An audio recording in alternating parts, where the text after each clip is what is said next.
इस संसार सागर में खुद पर विश्वास, अपने काम पर विश्वास और महादेव पर विश्वास आपको अपनी मंजिल तक पहुंचाए। उस बहन से पूछो जिसका पति 8 साल पहले चला गया, ढूंढ ढूंढ कर थक गई हो, पुलिस में कंप्लेंट कर दी हो, पुलिस भी ढूंढ रही हो, मिलता ही नहीं। फिर आखिरी में उसने एक ही चीज करी कि अपने शंकर पर विश्वास कर। फिर आखिरी में एक ही बात रह गई कि अब कोई नहीं आया तो वो आए।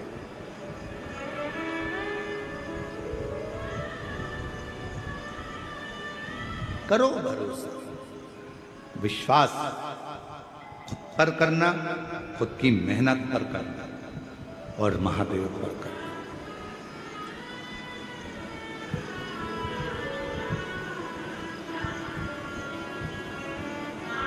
रिश्तेदार कह दें कि हम पर क्या तुम्हारे को भरोसा नहीं है, हम पर क्या विश्वास नहीं है, हम पर क्या भरोसा नहीं, विश्वास नहीं, कह देना, हमें सब पर है, पर दृढ़ विश्वास तो मैं अपने आप पर करता हूं, अपने मेहनत पर करता हूं और अपने महादेव पर करता हूं।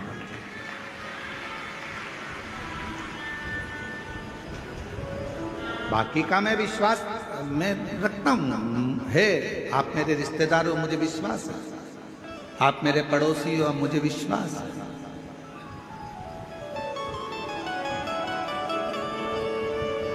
पर मेरा भरोसा तो मेरा देव अधिदेव महादेव। अभी गुरु पूर्णिमा आ रही है, सब लोग गुरु जी बनाएंगे, कोई कहीं का गुरु जी बनाएंगे, कोई कहीं का गुरु जी बनाएंगे, सब गुरु जी बनाएंगे। पर शिव पुराण कहती है कि 50 बार विचार करना तब किसी को गुरु बना। 1000 बार सोचना तब किसी को गुरु बना।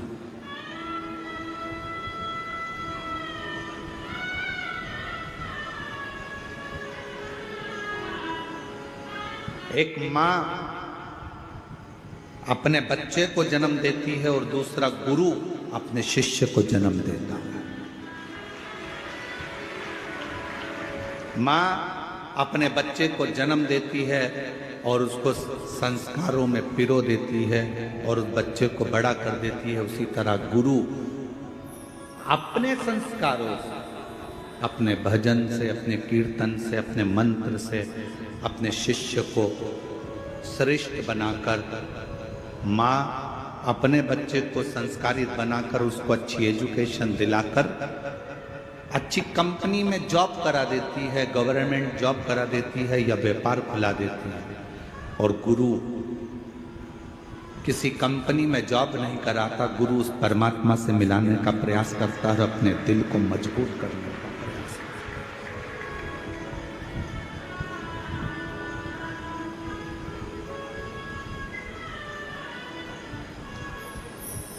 ढूंढो,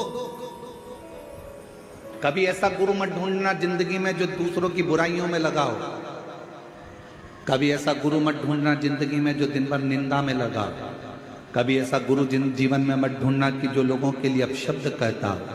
कभी ऐसा गुरु मत ढूंढना जो जिंदगी भर बस श्राप देता हो, बद्दुआ देता हो, अपशब्द कहता हो, जिसके मुख से कभी भगवान का नाम प्रबलता में नहीं निकला, जिसके मुख से कभी गौ माता के कल्याण की बात ना निकली हो, जिसके मुख से कभी राष्ट्र के कल्याण की बात ना निकली हो, जिसके मुख से संसार के उद्धार की बात ना निकली हो, जिसके मुख से कभी छोटी बेटियों को बचाने की बात ना निकली हो, ऐसा गुरु नहीं चाहिए।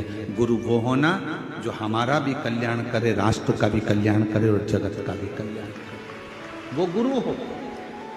और नहीं मिले तो 1 लोटा जल चढ़ाकर शंकर जी के शिवलिंग पर स्पर्श कर कर उसको अपना गुरु मानकर उसकी आराधना कर। वो भी नहीं मिले, अपने घर में अपना पति है, उस पति को ही उसके वचन का स्मरण कर कर, उसी को परमेश्वर मानकर, उसी को गुरु मानकर, उसी की आज्ञा का स्मरण करना प्रारंभ कर दो। अपने घर में बुजुर्ग माता पिता है, अपने घर में बूढ़े सास ससुर हैं, उनको गुरु मानकर उनकी आज्ञा का सिरोधार्य कर कर, उन्हीं की सेवा कर कर, उनको गुरु मानकर अपने जीवन का कल्याण कर। अपने घर में कोई बुजुर्ग है, कोई बूढ़ा है, बुजुर्ग है, बहुत ज्ञानी है वो, उसने जिंदगी के थपेड़े बहुत खाए हैं, कोई ना मिले तो उसको गुरु बना लो। देवऋषि नारद का एक प्रसंग बड़ा सुंदर है। देवऋषि नारद जैसे ही भगवान विष्णु के दरवाजे पर पहुंचे तो भगवान विष्णु ने देखा देवऋषि नारद आए हैं, सिंहासन पर बैठ गए। देवऋषि नारद जब चले गए तो भगवान नारायण ने लक्ष्मी जी से कहा, जहां पर नारद बैठा था वहां गाय के गोबर से लीप दो, गाय का गोबर लाओ, लीपो। लक्ष्मी जी ने पूछा, देवऋषि नारद आकर बैठे थे कुर्सी के ऊपर, सिंहासन के ऊपर, और आप कह रहे हो कि उसको लीप, उसको लीप।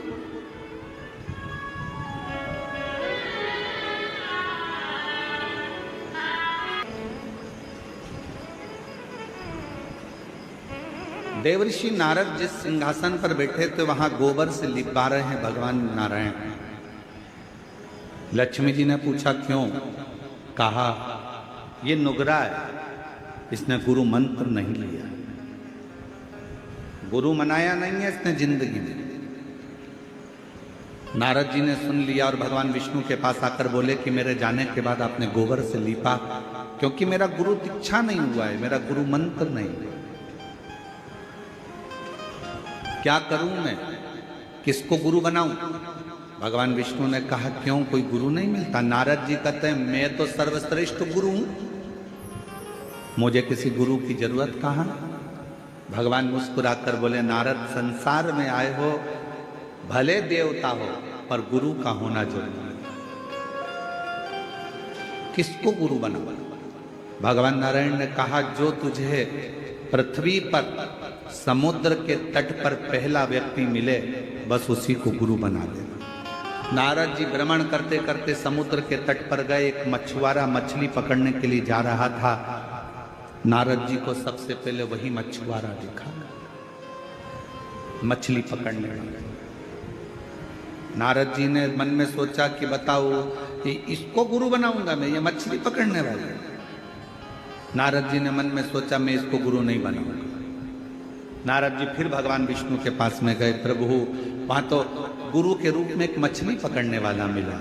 नारद जी से भगवान ने कहा कोई भी मिला हो पर गुरु तो बनाओ। नारद जी ने जाकर मछली पकड़ने वाले मछुआरे के हाथ जोड़कर कहा कि मैं तुमको गुरु बनाना चाहता हूं। मछुआरे ने कहा फालतू बात मत कर, कोने में बैठ जा, मछली पकड़ने जाना है, मुझे देरी हो रही है। चुप। नारद जी चुप होकर बैठ गए। मछुआरा फिर आया। नारद जी ने कहा कि मुझे मंत्र दे दो। चुप। नारद जी चुप बैठ गए। नारद जी ने सोचा मंत्र एक ही मिला है, इसके मुंह से केवल चुप। तो नारद जी भी उसी मंत्र का स्मरण करते करते भगवान विष्णु के पास जाकर कहे, प्रभु गुरु भी मिला तो ऐसा गुरु मिला जिसने मंत्र तक नहीं दिया, केवल कह दिया चुप, इसके सिवाय कोई मंत्र नहीं देता। ऐसा गुरु किस काम का? भगवान विष्णु को क्रोध आ गया। नारायण ने कहा नारद तुमने मेरे पास आकर अपने गुरु की निंदा करी है, मैं तुम्हें श्राप देता हूं, 84 लाख योनियां तुम्हें काटना पड़ेगी। 84 लाख योनियों के चक्कर काटना पड़ेंगे तुमको। नारद जी तो हाथ जोड़कर खड़े हो गए, क्षमा कर दो प्रभु, मुझसे गलती हो, अब तो मुझे 84 लाख योनियां काटना पड़ेंगी, अब करूं क्या? लक्ष्मी जी से पूछा आप बताओ। लक्ष्मी जी बोले मैं क्या बताऊं। फिर पहुंचे ब्रह्मा जी से कि मुझे 84 लाख योनियां काटना है पृथ्वी पर, आप बताओ क्या करूं। ब्रह्मा जी कुछ नहीं बोले। तब शंकर जी के पास गए। नारद जी क्या बात है? नारद जी ने कहा 84 लाख योनियां काटना है, भगवान का श्राप लगा है। शंकर भगवान ने कहा अपने गुरु के पास जा, वो बता देगा कि 84 लाख योनि कब कटेगी। गुरुजी से जाकर कहा, मछली पकड़ने जा रहा था मछुआरा, गुरुजी गुरुजी, गुरुजी के पांव पकड़ लिया, अब तो छोड़ता नहीं नारद, कृपा करो। गुरुजी ने पूछा क्या हो गया? मछुआरे ने पूछा, मुझे श्राप लगा है, 84 लाख योनियों के चक्कर काटूंगा तब जाकर मैं पार उतरूंगा। इतने में गुरुजी ने कहा, तुझे 84 लाख योनियों के चित्र मालूम है? कि हाँ मालूम है। गुरुजी बीच में खड़े हो गए और कहा, एक काम कर, 84 लाख योनियों के चित्र बना इस रेत पर, समुद्र के तट पर, और इसका चक्कर काट ले, पार हो जाएगा। निकल जा। मछली पकड़ने वाले मछुआरे ने 84 लाख योनियों के फोटो बनवाकर नारद जी से उसका चक्कर कटवा दिया। जैसे ही चक्कर कटा, भगवान विष्णु के पास गए, नारायण ने गले में माला पहनाकर कहा, वाह नारद, तुम तो इतनी जल्दी 84 का चक्कर काट कर आ गए।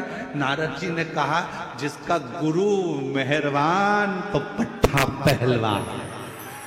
महाराज साधारण बात नहीं है, मेरा गुरु मुझ पर मेहरबान हो गया। उसने कहा 84 योनियों के चक्कर बना, फोटो बना और चक्कर लगा, पार उतर जाएगा। भगवान विष्णु ने कहा, बस गुरु होता ही ऐसा है, अपने शिष्य का एक क्षण में कैसे भी कल्याण कर देता है, पर करता जरूर है, वो गुरु है।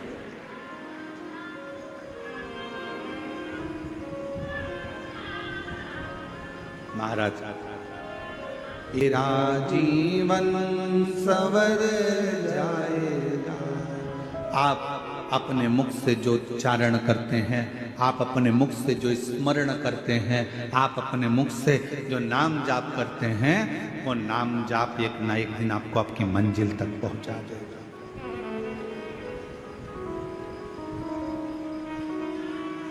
दिल से किसको गुरु मानते हो वो आपके ऊपर निर्भर करता है। जरूरी नहीं कि आप उसके सामने पहुंचोगे। एक लब्बे जैसा भी इसने हो सकता है कि गुरु के सामने नहीं पहुंचे तो भी गुरु का भाव उत्पन्न कर ले।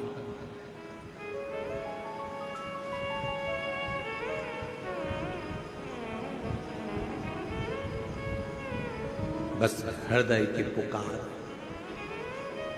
हृदय की। जरूरी नहीं कि कहीं आपको गुरु को ढूंढने जाना पड़े। जरूरी यह है कि अपना दिल कहाँ राजी होता है, कौन है जिसके शब्द हमारे हृदय में पहुंच जाएं और हमें भगवान से मिला दें। बस वो। और गुरु बिन ज्ञान न उपजे, गुरु बिन संशय ना मिटे। जीवन में संशय को मिटाने वाला भी अगर कोई गुरु हो, भले आपकी सास हो, आपके ससुर हो, पति हो, पत्नी हो, यहां तक शास्त्र कहता है, माता देवहूति ने तो अपने बेटे को गुरु बना लिया था, कपिल महाराज। कोई तुमसे कहे गुरु जी कैसी बात करते हो, क्या अपने रिश्तेदार को गुरु बना? क्यों नहीं? माता देवहूति ने अपने पुत्र बेटा कपिल महाराज को अपना गुरु बनाया था। और कपिल महाराज ने अपनी मां को ज्ञान दिया था, मां, बुढ़ापे में आंखों से अगर दिखना बंद हो जाए तो इन आंखों से ना देखते हुए भीतर की आंख से अंदर बैठे हुए परमात्मा को देखना चालू कर दे। ये कपिल महाराज बोले। कपिल देव महाराज ने कहा अपनी माता देवहूति से, मां, बुढ़ापे में अगर सुनना बंद हो जाए, इंद्रियां काम करना बंद कर दे, तो अपने भीतर की आवाज सुनना प्रारंभ कर दे। कपिल देव महाराज ने कहा, मां, अपने भीतर की आवाज सुन। रावण इंद्र को संयम में कर लिया था। रावण ने इंद्र को अपने संयम में कर लिया था। रावण ने इंद्र को अपने वश में कर लिया था। रावण ने 33 कोटि देवताओं को अपने वश में कर लिया था। रावण ने पूरे संसार को अपने वश में कर लिया था। केवल रावण एक चीज वश में नहीं कर पाया था, वो खुद की इंद्रियां थी, जिसको रावण ने वश में नहीं करा था। इंद्र को वश में करना सरल है, पर इंद्रियों को वश में करना कठिन है। ये इंद्रियां बड़ी विचित्र है। कल एक व्यक्ति को आवाज सुनाई नहीं दे रही होगी, तो वो वहां खड़ा होके आवाज लगाने लगा, नाचने लगा।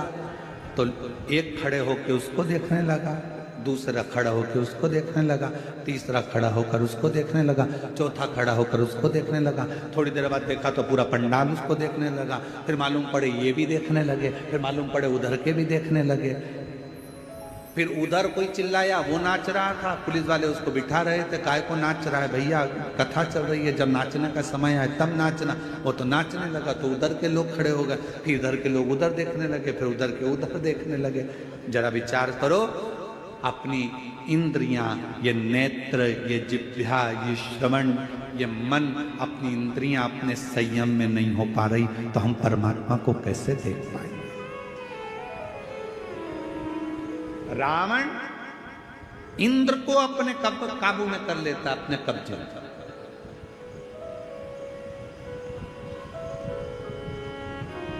रावण इंद्र को अपने संयम में कर लेता है, रावण देवताओं को अपने कब्जे में कर लेता है, रावण सबको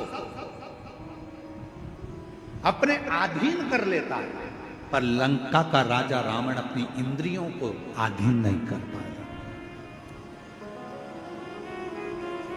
जानकी जी को देखा, इंद्रियां बिगड़ गई, लेकर आ गई। बहन सूप न खाने कुछ कहा, इंद्रियां बिगड़ गई, गुस्से में लाल हो गया।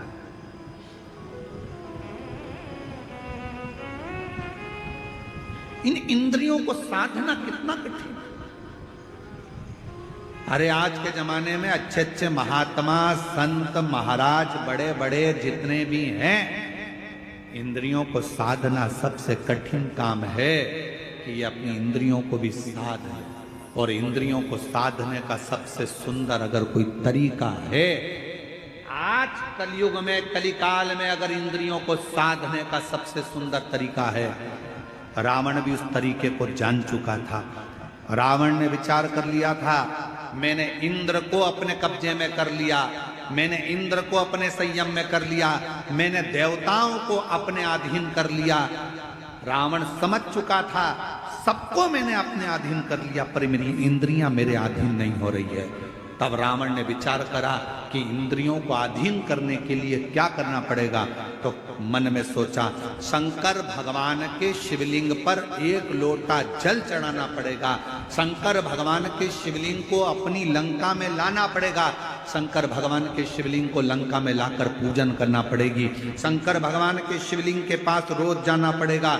जब शंकर भगवान को अपन एक लोटा जल चढ़ाएंगे, शिव जी की आराधना करेंगे, तो इंद्रियां संयम में हो जाएगी। रावण को उसी समय सूचना मिली कि शिव लाना है। रावण चले गए कैलाश, शंकर भगवान से शिवलिंग मांगा, लेकर चल दिए। शंकर जी ने सोचा इंद्र काबू में हो गया, चलेगा, देवता इसके काबू में हो गए, चलेगा, पर इसकी इंद्रियां मुझे काबू में नहीं करना है। तो शंकर भगवान का शिवलिंग लाते लाते रावण संध्या करने के लिए रुका और भगवान शंकर का शिवलिंग जमीन पर रख दिया गया। फिर